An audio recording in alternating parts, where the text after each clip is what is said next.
లంకలో తగలబడడం వల్ల కలిగిన భవనాల వల్ల వచ్చినటువంటి ఆ సౌందర్యము వాళ్ళు పెట్టిన నిప్పుని వాళ్ళ కొంపకే పెట్టి వాళ్ళ ఐశ్వర్యాన్ని తన తోకతో తగలబెట్టి రామదూత వస్తే చాలు రాముడి కంటే విధ్వంసం చేస్తాడనే భయాన్ని బ్రహ్మవరం పొందిన రావణాసురుడికి కలిగించిన ధీరోదాత్తుడు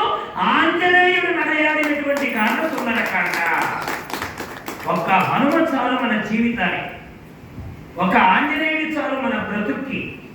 ధైర్యం అంటే తెలియాలంటే హనుమంతుడి దగ్గరికి రావాలి,